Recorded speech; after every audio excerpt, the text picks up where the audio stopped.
नमस्कार, जय माता दी। वीना सहस्त्र में मैं दिव्या मित्तल आप सभी का स्वागत करती हूँ। आगे हम बात करते हैं धनिष्ठा नक्षत्र, जो कि हमारे नक्षत्रों की सीरीज में 23वां नक्षत्र आता है। धनिष्ठा यानी धन की इच्छा।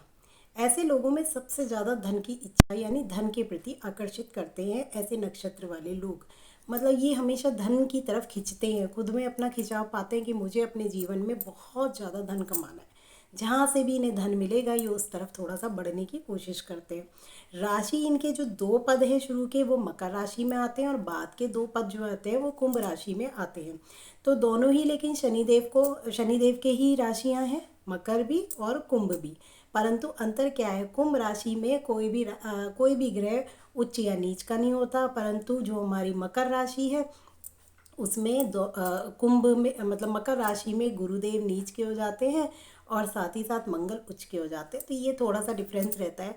तो बात करते हैं हम अपने इनके स्वामी ग्रह की। स्वामी ग्रह यहाँ बनते हैं मंगल देव, और यहाँ पर देखिए 10 नंबर में मंगल उच्च के भी हो जाते हैं, तो इसके स्वामी भी मंगल है। तो यहाँ पर देखा जाए तो शनिदेव और मंगल दोनों का बहुत ही ज़्यादा प्रभुत्व इनके ऊपर रहता है, यानी असर बहुत ज़्यादा पड़ता है। तो यदि ऐसे लोग शनिदेव को प्रसन्न रखें, हनुमान जी को प्रसन्न रखें, हनुमान जी की पूजा अर्चना करें, हर मंगलवार को हनुमान जी की हनुमान चालीसा का पाठ करें, तो ये नक्षत्र इन्हें बहुत धन दिला सकता है। शनि का जो नक्षत्र है वो वैसे भी इन्हें धन धन इनको दिलाता ही दिलाता है। ऐसे लोगों के पास धन होता ही होता है। साथ ही देवता ग्रह जो बनते हैं इसके, वासुदेव जिन्हें अष्टवसु कहा जाता है, और वृक्ष अगर ये शमी का वृक्ष लगाएं, शमी का वृक्ष वैसे भी शनिदेव का ही प्रिय वृक्ष है। तो अगर ये शमी का वृक्ष लगाते हैं तो इनको बहुत ज़्यादा धन धन धन इनके पास आएगा ही आएगा। तो धन को ये खींचेंगे, क्या धन इन्हें खींचेगा अपनी तरफ। और प्रतीक इसका बनता है डमरू या ढोल। जैसे शिव जी का डमरू आप कह लें या ढोल कह लें, जो बजता ही है तो उसकी एक ध्वनि सुनाई देती है। कहते हैं ना अपनी तरफ खींचना। बांसुरी भी एक प्रतीक है इसका। अब आप सोचिए कि जब श्री कृष्ण जी बांसुरी बजाते थे तो राधा खिंची चली आती थी। तो क्या है ये अपनी तरफ खींचना, यानी जैसे इन्हें धन आकर्षित कर रहा है वैसे ही इन्हें सुर भी आकर्षित कर रहे हैं। किसी की चीज़, किसी की ध्वनि इन्हें आकर्षित कर रही है। कोई चीज़ आकर्षित करती है, जैसे कोई भी अगर वाद्य यंत्र बजता है तो हम आकर्षित होते हैं ना उसकी तरफ, उसकी ध्वनि की तरफ। तो वही ये नक्षत्र आपको बताना चाह रहा है और बताता है, यानी संगीत, लय और अभिव्यक्ति को दर्शाता है ये।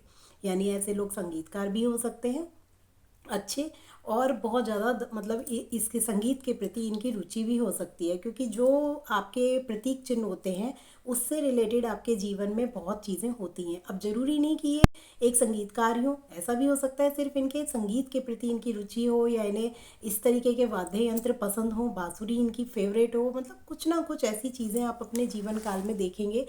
या बांसुरी से रिलेट अगर हम करें तो कृष्ण जी आ जाते हैं। कृष्ण जी इनके मतलब इष्ट देव हों, ये मानते बहुत हों कृष्ण जी को। पशु इसका शेरनी आ जाता है, जो कि मादा शेरनी होती है। मादा शेरनी शेर से कम नहीं होती, एकदम मतलब कहते हैं कि बहुत लचीली, फुर्तीली और चतुर। और राजनीति में कहते हैं ना, एक शेरनी जैसे एक माँ अपने पूरे परिवार की सुरक्षा करती है, वैसे शेरनी को बोला जाता है कि एक शेरनी पूरी तरीके से अगर शत्रुओं से अपने को भी बचा लेगी और सारे अपने बच्चों को भी वो बचा लेती है अपनी रणनीति, कूटनीति से। यानी इन लोगों में ऐसी ताकत होती है कि ये कुछ ना कुछ रणनीति टाइप बना सकते हैं और बुरी से बुरी समस्याओं से निकल सकते हैं। कितनी भी इनके लाइफ में परेशानियां आ जाए, ये उन परेशानियों से निकलने में 100% सफल होते हैं। पक्षी जो आता है, मोर आता है। अब मोर तो आपको पता है राष्ट्रीय पक्षी है, सुंदर लगता है, आकर्षित करता है अपनी तरफ। और मोर पंखों को भी देखिए, मोर यहाँ पर जो सारी चीज़ें आ रही हैं वो विष्णु भगवान की है, कृष्ण जी की आ रही है। हमेशा कृष्ण जी जो है अपने मस्तक मतलब सिर पर मोर मुकुट धारण करते थे, यानी मोर का पंख जरूर होता था। और बांसुरी तो उनके हाथ में रहती ही थी। तो ये दोनों उनके जो प्रतीक चिन्ह हैं वो दोनों ही यहाँ पर किसी न किसी रूप में आप देख रहे हैं। तो कितना प्यारा ये नक्षत्र होगा धनिष्ठा नक्षत्र, पैसे क्यों नहीं दिलाएगा। तो समृद्धि, प्रसिद्धि और कलात्मक प्रतिभा का प्रतीक है ये मोर। मतलब मोर जो कहलाते हैं ना, मोर को हम समृद्धि का प्रतीक मानते हैं। और साथ ही इस ये राष्ट्रीय पक्षी तो है ही। तो जब भी आप मोर को देखते हैं तो आपके अंदर एक अलग सी क्रेविंग होती है और बहुत ही प्यारा लगता है अगर हम देखें उसे। तो इन नक्षत्र वालों में ये सारी खूबियाँ आपको देखने को मिलेंगी। जो भी मोर में खूबियाँ वो भी सारी इनके अंदर मिलेंगी। तो जो भी आप उनमें आप देखते हैं गण इनका राक्षस गण होता है ज़रूर। तो ऐसे क्योंकि होता है ना, देवता गण में जो होते हैं वो लोग ज़्यादा पैसों के पीछे नहीं भागते, आप कभी भी देखिएगा। और राक्षस गण की इच्छा बहुत होती है, उनकी इच्छा मतलब अब धन इच्छा होता है ना, धनिष्ठा। तो दैट मीन्स कि आपको इच्छा जब तक नहीं होगी किसी चीज़ के पीछे तो आप भागेंगे भी नहीं। तो या तो मनुष्य योनि के आप देखेंगे या राक्षस योनि के लोग देखेंगे जो सबसे ज़्यादा धन को अपनी तरफ अट्रैक्ट करते हैं या भागते हैं। अब एक मंदिर के पुजारी को कभी आप, अब तो मतलब बहुत अलग हम देख रहे हैं कि कलयुग में बहुत चीज़ें अलग हो गई हैं। तो अगर अब कैलकुलेट करें तो अब तो ऐसा संभव नहीं है, परंतु अगर हम पहले का कैलकुलेट करें तो पहले जो पंडित लोग होते थे या पुजारी होते थे, हम यही सोचते थे कि बस उनका जीवन दान पुण्य से ही चल रहा है, वो कोई इच्छा नहीं रखते हैं कि कमाएं ज़्यादा लाइफ में। लेकिन अब ऐसा नहीं है, उनके पास भी लग्जरी गाड़ी वगैरह सब कुछ आप देखते हैं कि होता ही है। तो इस नक्षत्र के लोगों में एक गजब का आत्मविश्वास, ऊर्जा व रचनात्मकता होती है। वो क्यों होती है वो आपको मैं ऑलरेडी बता ही चुकी कि मंगल और शनि की वजह से। पहला पद यहाँ सिंह नमाज में आता है जो कि सूर्य का नक्षत्र है, और यहाँ पर तो इन्हें गजब की पावर मिल गई है। सूर्य का नक्षत्र मिलने से इनकी मतलब आत्मविश्वासी होते हैं, लंबी आयु पाते हैं, बहुत इनके अंदर कॉन्फिडेंस लेवल गजब का होता है, और जहाँ भी जाते हैं अपनी गुडविल अच्छी कमाते हैं, मतलब बहुत अच्छी। अब डिपेंड करता है कि सूर्य आपकी कुंडली में कैसा बैठा है।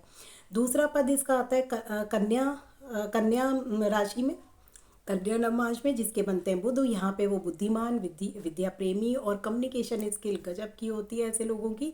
और एक बचपना भी इनके अंदर आप देखने को मिलेगा, क्योंकि कन्या राशि या कन्या नमाज में जहाँ भी जो चीज़ आती है वो एक बचपना सा लिए रहती है। मतलब इनको अच्छा लगता है कोई भी इस तरीके की एक्टिविटीज़ करना, म्यूज़िक इन्हें पसंद होता है, डांस भी इन्हें पसंद होता है, इस तरीके की कोई भी एक्टिविटी जिसमें इन्हें खुशी मिले वो ये करते हैं। तीसरा जो इसमें आता है वो तुला आता है।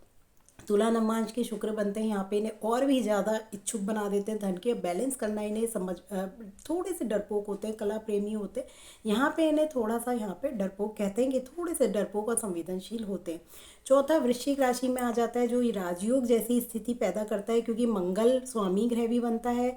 और मकर राशि, लेकिन यहाँ पे देखिए दो पद जो बात के वो कुंभ राशि में आते हैं, शनिदेव के तो हैं परंतु कुंभ राशि में आते हैं। तो यहाँ पे इच्छा शक्ति जितनी भी इनकी होती है वो बहुत प्रबल इच्छा रखते हैं और पूरी भी होती है, क्योंकि कुंभ राशि 11th हाउस को गवर्न करते हैं और 11th हाउस हमारी इच्छा शक्ति का ही होता है। तो ऐसे लोग बहुत धनवान होते हैं, दृढ़ निश्चयी होते हैं, साथ ही साथ साहसी होते हैं। जहाँ ये नक्षत्र आए समझ लीजिए कि वहीं कुंडली में धन आप अर्जित कर सकते हैं। यानी जहाँ पर भी कुंडली में आप देखिए कि धनिष्ठा नक्षत्र कहाँ आ रहा है, आप समझ जाइए कि मेरे को उस भाव से रिलेटेड चीज़ें अपनी लाइफ में करनी है और वहीं से मेरे को धन मिलेगा।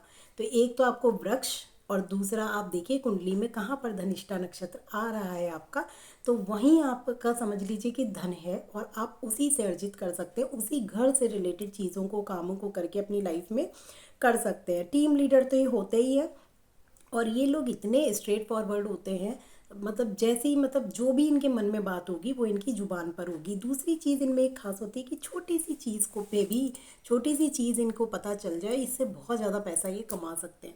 तो मैंने देखा कि इस नक्षत्र में सब कुछ धन धन धन से ही रिलेटेड चीज़ें हैं। तो सोचिए धनिष्ठा नक्षत्र वाले अगर मेरे अभी कोई दिखें तो आपको बताइएगा कि किसका धनिष्ठा नक्षत्र है और क्या ये उसके ऊपर सटीक बैठ रहा है।